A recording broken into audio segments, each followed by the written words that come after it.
여러분 안녕하십니까? 뉴스투데이 제주입니다. 해마다 탐방객이 급증하고 있는 섬 속의 섬 우도에 친환경 전기 렌터카 영업이 시작됐습니다. 하지만 좁은 길에 탐방객이 몰고 들어가는 차량과 기존의 이륜차 등이 뒤섞여 교통지역이 될 수 있을 것이란 우려가 나오고 있습니다. 이소연 기자의 보도입니다. 우도에 새로운 렌터카 영업을 알리는 행사가 열렸습니다. 차량은 기존의 휘발유나 경유 차량이 아닌 전기 자동차 100대. 친환경 전기차로 탄소 제로의 섬을 만들겠다며 사업자와 일부 우도 주민들이 협동조합을 만들어 영업을 시작한 겁니다. 이 렌트카는 또 특수한 가족 단위 관광객을 위해서 꼭 차를 필요로 하는 사람의 보안 역할을 할 겁니다. 그래서 전체적인 교통 체계를 안전한 우도를 만들기 위해서 바로 작게에서 시작하는 거니까. 하지만 일반 주민들은 새로운 렌터카 영업 허가를 이해하지 못하겠다는 반응입니다. 관광객들이 몰고 들어오는 차량에다 이륜차와 자전거가 뒤엉켜 가뜩이나 심각한 교통 상황이 더 나빠질 것이란 우려 때문입니다.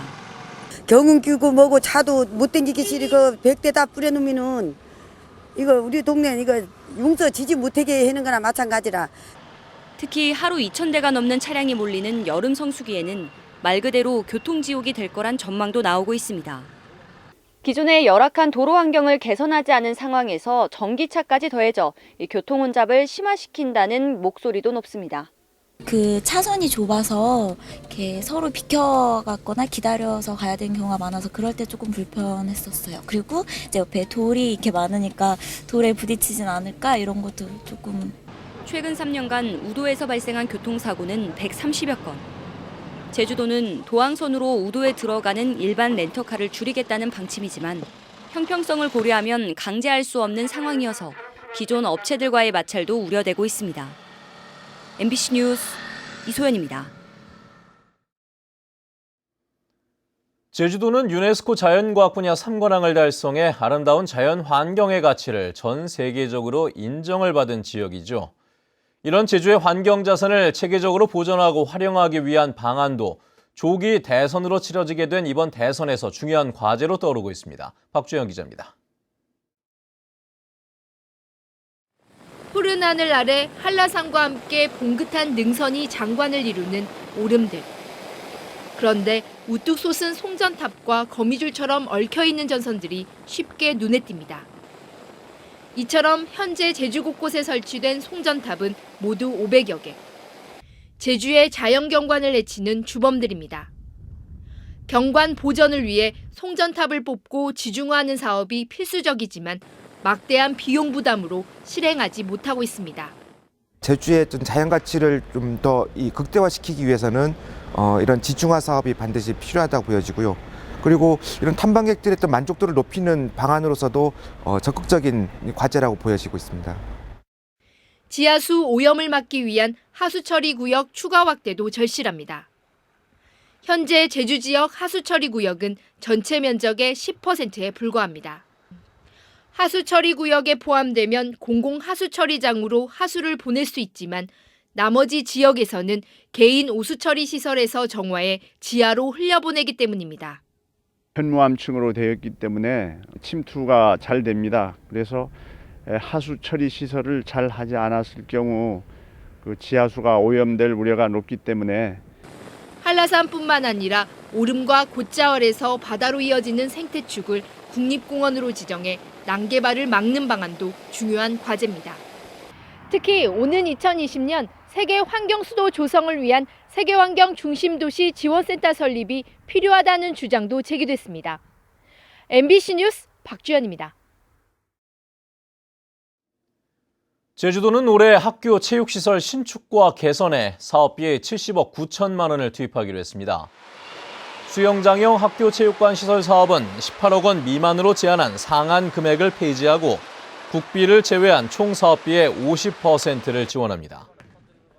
학교 체육관 시설 사업도 10억 원 미만인 상한 금액을 폐지하고 국비를 뺀 총 사업비의 50%를 지원합니다. 중국의 사드 보복 조치로 도내 관광업계 타격이 큰 가운데 수학여행 유치를 위한 테마 강사 제도가 운영됩니다. 제주도 교육청은 다른 지방 수학여행단이 자연과 평화의 섬, 제주 문화 등 3개 코스 가운데 1개 코스를 신청하면 그에 맞는 전문 강사를 배정해 안내하는 맞춤형 수학여행 테마 강사 제도를 운영합니다. 이에 따라 분야별 강사 15명을 이번 주부터 시작되는 각 학교 수학여행단에 배정할 계획입니다.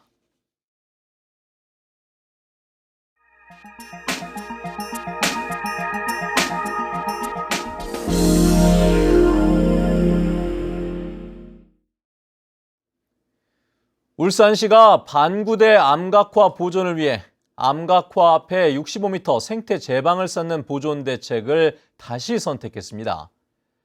유네스코 등재를 위해 생태 제방을 반대하고 있는 문화재 위원들을 설득하겠다는 것인데 결국 10여 년 전의 논란이 다시 재현될 것으로 보입니다. 울산 MBC 서하경 기자입니다. 지난해 태풍 차바의 영향으로 32일 동안 물에 잠긴 방구대 암각화. 6개월 동안 실시된 방구대 암각화 보존에 관한 용역 결과 생태지방을 쌓을 경우 65m가 최적으로 나왔습니다. 암각화 앞으로 물이 흐르지 않도록 생태제방을 쌓아 물길을 돌린다는 것입니다. 울산시는 이 같은 생태제방안에 대해 문화재청에 협조를 요청하는 한편 이번 달 문화재심의위원회에 상정하겠다는 방침입니다. 문화재청은 암각화 보존을 위한 방안에는 서현댐 수위를 낮추는 방법도 있다며 생태제방이 최선이라는 울산시 입장에 대해 분명히 선을 그었습니다. 검토를 받겠다고는 하는데요. 그 검토 과정을 계속 거쳐야 되겠죠. 장단점이 분명해서 쉽게 결론을 내릴 수 있는 문제는 아시다시피 아닐 것 같습니다. 울산시는 대구 경북권을 반대로 울산권 맑은물 공급 사업에 진척이 없어 서현댐 수위 조절이 불가능하다며 생태제방을 쌓는 방안에 대해 문화재위원을 설득한다는 계획입니다. 하지만 지난 2009년과 2011년 당시 문화재위원들이 생태제방을 쌓을 경우 유네스코 등재가 어려워진다며 생태제방 자체를 반대했던 만큼 또 한 번 논란이 가열될 전망입니다. 가변형 투명 물막이가 실패로 돌아가며 3년의 시간을 낭비한 데 이어 또다시 생태제방과 서현댐 수위 문제로 돌아온 방구대 암각화 보존 방안. 방구대 암각화 보존 방안이 돌고 돌아 10여 년 전으로 되돌아왔습니다. 또다시 허송세월만 낭비하는 것은 아닌지 우려의 목소리가 높아지고 있습니다. MBC 뉴스 서하경입니다. 대구시가 인공지능을 기반으로 한 민원 상담 서비스를 시작했습니다. 문자로 질문을 보내면 인공지능이 문자로 답을 해주는 시스템인데 음성을 인식하는 인공지능 상담으로까지 확대할 방침입니다. 대구 MBC 윤영균 기자입니다. 대구시의 민원 접수 창구인 120 달구벌 콜센터입니다.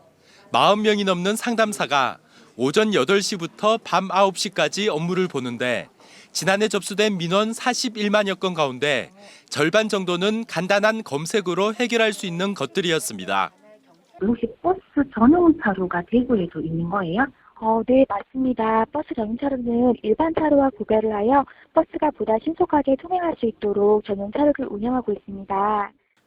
민원 상담의 효율성을 높이기 위해 대구시가 시범 운영을 시작한 민원 상담 서비스 뚜봇입니다. 여권을 어디서 발급받을 수 있는지 물었더니 1초도 되지 않아 바로 채팅창에 답변이 뜹니다. 여권 발급 기간이나 여권을 분실했을 경우도 질문과 동시에 정보를 알 수 있습니다. 도입 초기이다 보니 한계도 있습니다. 조금만 복잡한 질문을 하니 엉뚱한 답변이 나옵니다. 지금은 여권 관련 상담만 가능하지만 대구시는 보완을 거쳐 답변 적중률을 70-80%까지 끌어올린 뒤 다른 민원 상담으로도 확대할 계획입니다. 요즘 전부 다 스마트폰이 보편화되어 있고 하기 때문에 젊은 층이라든가 이런 사람들 전부 다 그 채팅으로 많이 하기를 원하고 또 좋아하는 것 같습니다. 그래서 이것도 이제 채팅하듯이 민원 질문을 하고 대답할 수 있도록. 대구시는 문자뿐만 아니라 장기적으로 음성 인식을 기반으로 한 인공지능 상담 서비스도 계획하고 있습니다.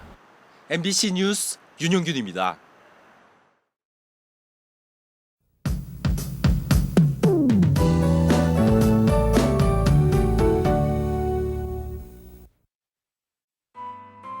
네, 오늘은 봄의 네 번째 절기인 춘분입니다. 이맘때쯤이면 낮과 밤의 길이가 같아지면서 봄의 색이 더 짙어진다고 하는데요.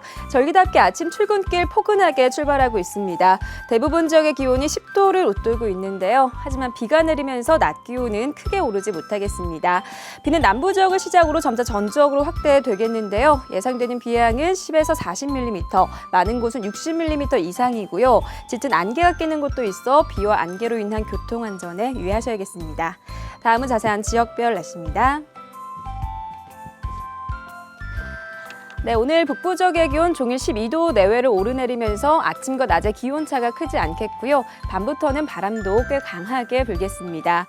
현재 서부 지역의 기온 평년보다 5도가량 높은 모습인데요. 낮 기온은 예년 이맘때와 비슷하겠습니다. 오늘 남부 지역은 꽤 많은 양의 비 소식이 있는 만큼 나오실 때는 우산을 꼭 챙기셔야겠고요.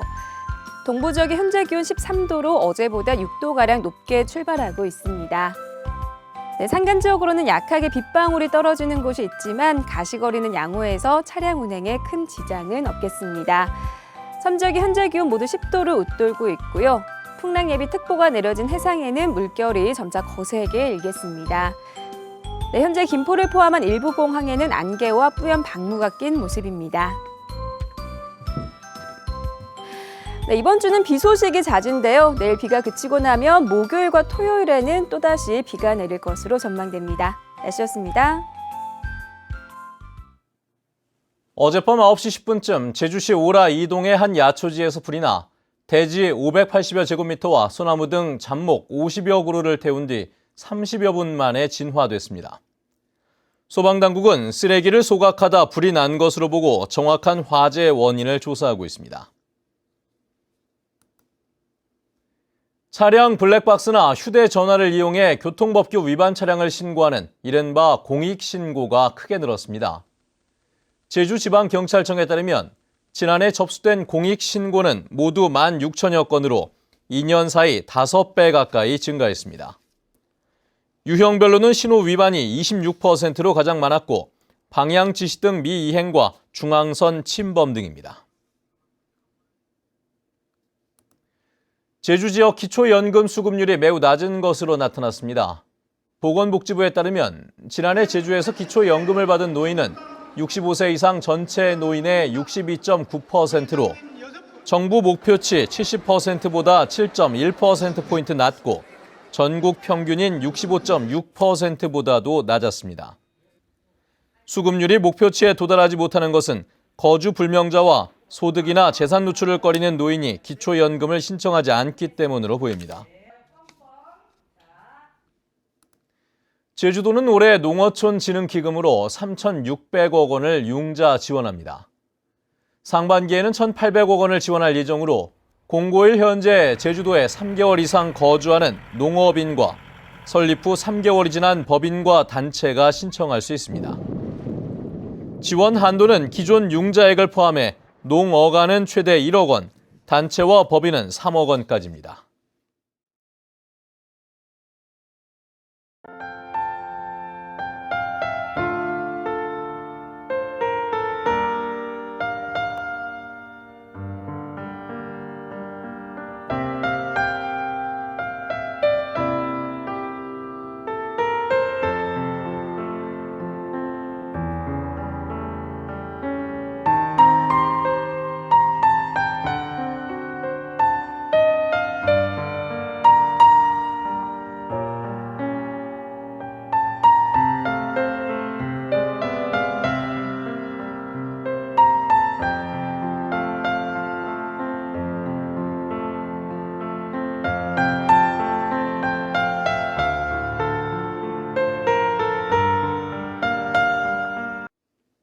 네, 뉴스투데이 제주를 마칩니다. 시청해주신 여러분 고맙습니다.